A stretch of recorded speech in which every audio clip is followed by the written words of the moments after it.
Libération prochaine de Tabou et de Belardi. Saïd Sadi dénonce les télégraphistes des despotes. L'ancien leader et fondateur de RCD, Saïd Sadi, a réagi, dans une contribution publiée le dimanche 7 juin 2020, sur sa page Facebook, à l'annonce faite mardi dernier par le président du parti Gil Jadid, Soufiane Djilali, de la libération prochaine des détenus Karim Tabou et Samir Belarbi, en dénonçant des télégraphistes des despotes. Les ambassadeurs qui relaient cet arbitraire n'ont d'ailleurs pas forcément conscience qu'en jouant les télégraphistes des despotes, ils cultivent et perpétuent la pratique de l'abus, écrit Saïd Sadi qui souligne que pour les potentats du système militaro-policier et leur cour, la vie du citoyen dépend de la magnanimité du prince.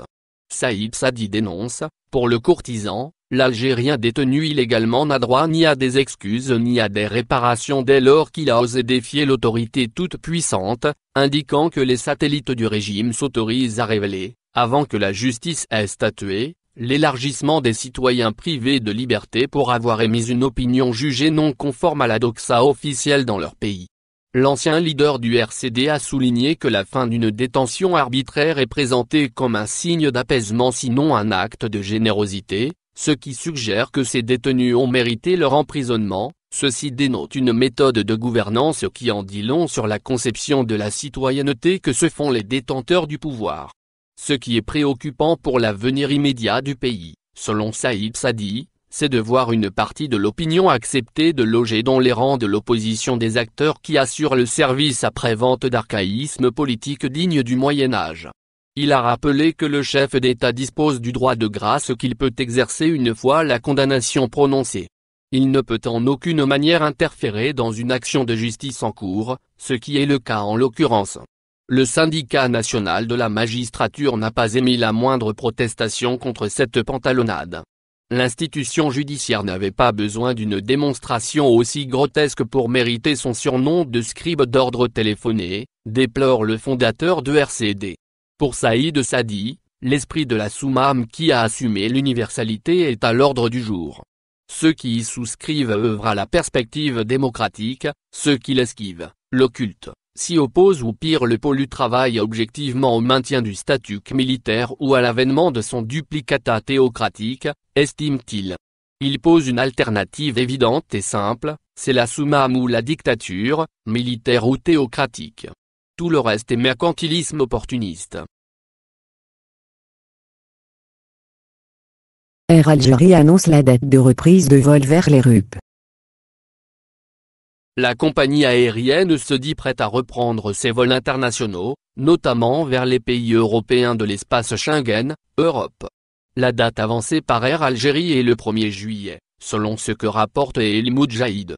En effet, la compagnie aérienne nationale Air Algérie pourrait reprendre ses vols vers les pays de l'espace Schengen, Europe, et ce, dès le 1er juillet 2020, rapporte le quotidien national El Moudjahid. Les liaisons avec les pays de l'espace Schengen pourraient reprendre dès le 1er juillet sous réserve de l'autorisation des plus hautes autorités algériennes. Rapporte le quotidien dans son édition de ce 7 juin qui cite des sources proches de la compagnie aérienne. De plus, Air Algérie compte, après décision des hautes autorités du pays de relancer les vols commerciaux, de reprendre le 26 juin prochain ses vols vers les pays du Maghreb, de l'Afrique subsaharienne, ainsi que certains pays du Proche-Orient, précise El Moudjahid. Concernant la date de reprise des vols nationaux par Air Algérie, la même source avance la date du 14 juin. Reprise des vols, Air Algérie attend le feu vert des autorités. Toutes les destinations de la compagnie aérienne nationale sont maintenues. Cependant, les dates de reprise restent conditionnées directement par la décision des pouvoirs publics pour la levée des restrictions ainsi qu'aux décisions des pays de destination, avait, pour rappel, souligné Air Algérie en début du mois de juin.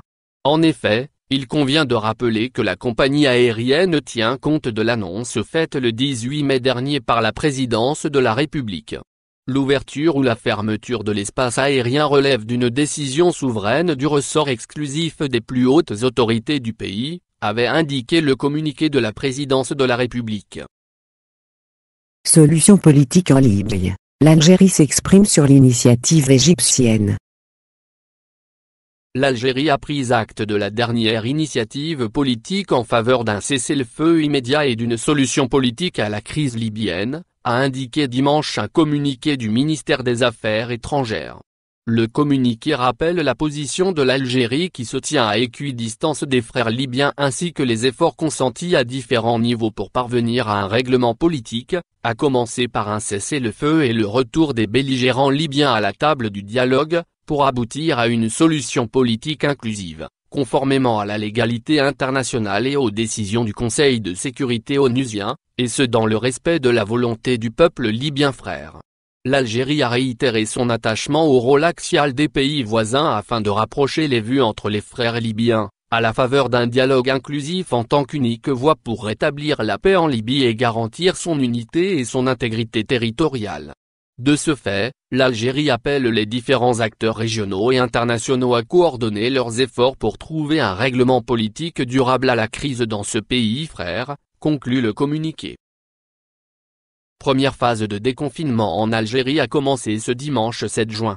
Elle concerne une liste de 25 activités dont les agences immobilières, les coiffeurs pour hommes, les artisans céramistes, les fast-foods limités à la vente à emporter. Comment ces commerces ont-ils accueilli cette nouvelle? Comment s'organisent-ils pour recevoir leurs clients en respectant le protocole sanitaire et quelles sont les conséquences de ces longs mois de fermeture forcée sur leur chiffre d'affaires?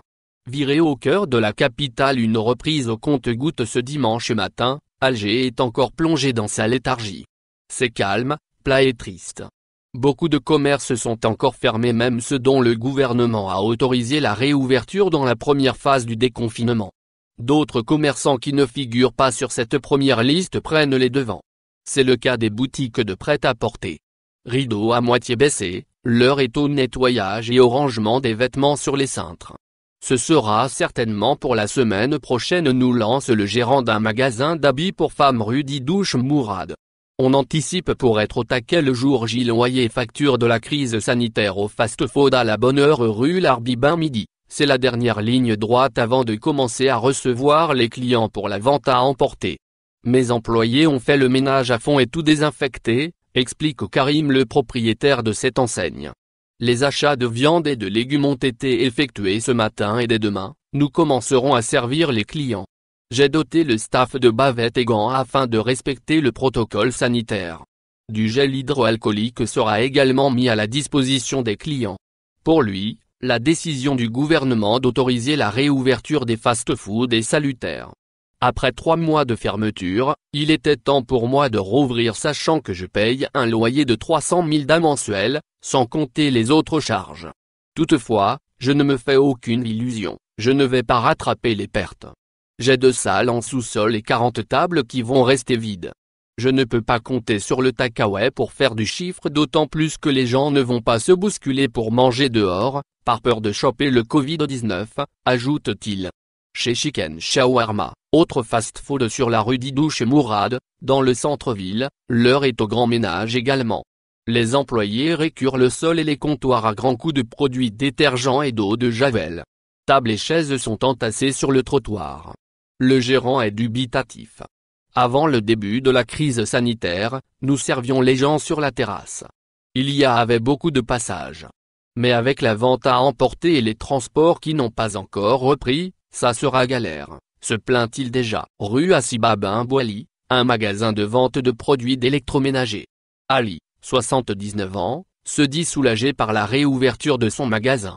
J'emploie mes 2 fils qui ont une famille et des enfants à charge. Depuis 3 mois, aucun dinar n'est rentré dans la caisse. Nous avons énormément souffert de cette situation.